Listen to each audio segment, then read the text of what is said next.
자, 2학년 학생 여러분 안녕하십니까? 자, 수업을 할게요. 우리는 지금 새로운 단원 4단원 하고 있습니다. 4단원의 주제가 광합성 하는 겁니다. 광합성. 광합성은 녹색 식물이 햇빛을 받아서 하고요. 재료는 물과 이산화탄소입니다.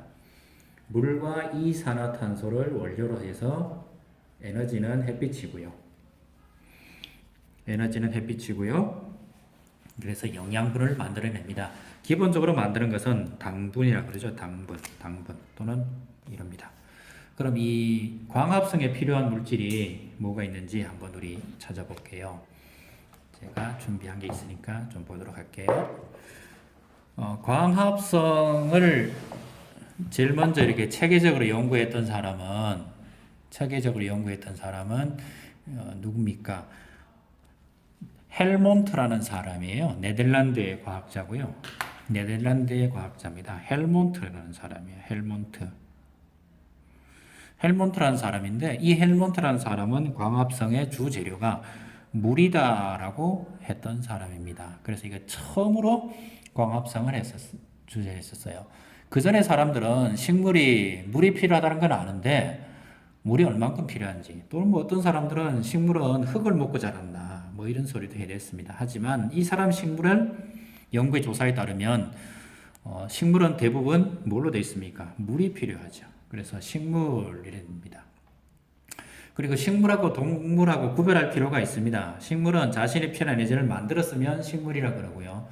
어떤 다른 생물로부터 섭취했었으면 그 사람은 동물이라 그럽니다. 사람은 식물입니까? 동물입니까? 당연히 동물이죠. 왜요? 사람은 먹어야 살죠.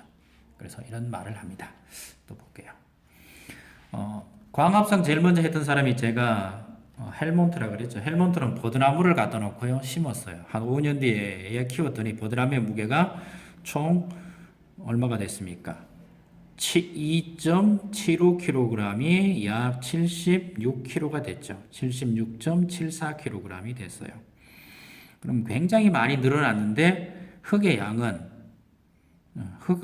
줄어든 게 없더라. 그럼 이 사람이 필요한 게 뭐예요? 광합성에는 물이 필요하다. 즉 버드나무는 물을 필요로 하는 생물이었다. 이런 얘기가 되겠죠. 자, 이게 처음 얘기입니다. 또 볼까요? 검정말이라는 게 있습니다. 붕어말 또는 검정말 그런데 어두운 배경에서 놓고 쓰면 됩니다. 녹색 식물이고요. 검정말이고 검정말 들여다보면 이렇게 깨갈 같은 게 이런 게 있습니다.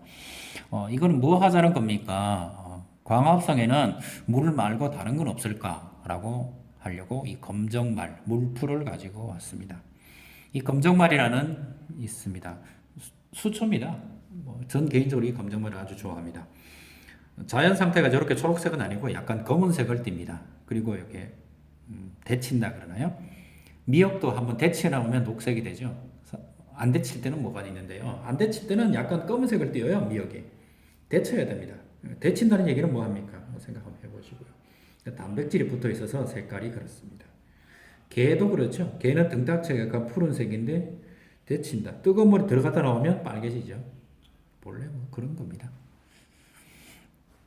광합성을 실험할 때는 BTB 하는 물질이 필요합니다. BTB는 기본 색깔이 초록색이라고 그럽니다. 기본 색깔이 초록색이고 이산화탄소가 많아지면 주황색이 되고요. 이산화탄소가 없어지면 뭐가 됩니까? 청색이 됩니다. 무슨 색깔이요?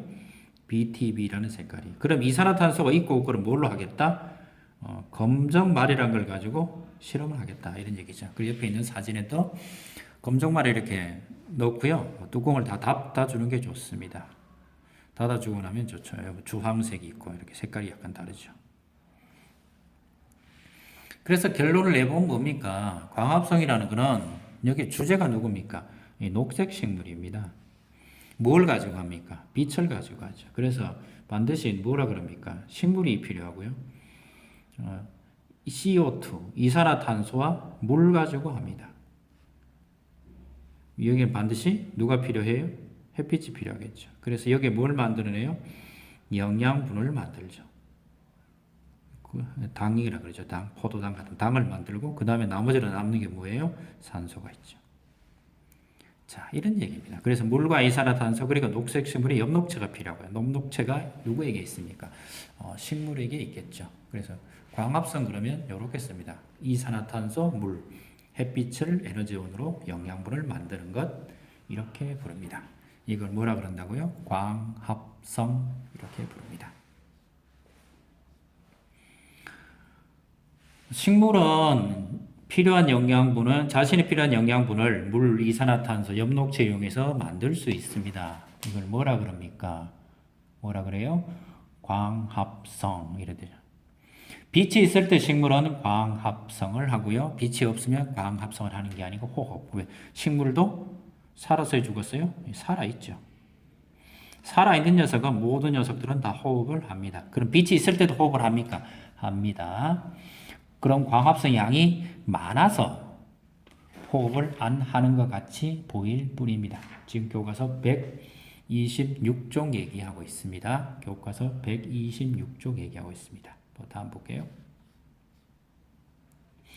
광합성으로 생성되는 물질 그래서 우리 교과서에는 126쪽 이렇게 나와 있습니다.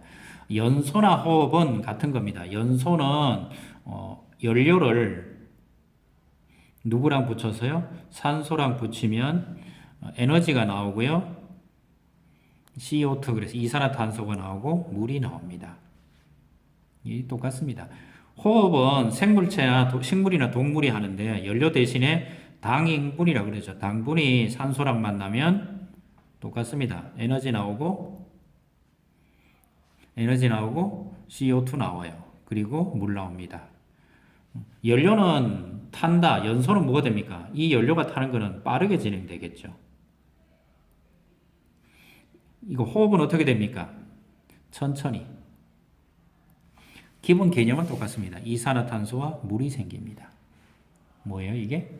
호흡 겁니다. 그럼 이걸 왜 하자는 겁니까? 연소와 호흡이 어떻다? 예, 광합성의 반대다라는 걸 보여주고 싶다는 얘기죠.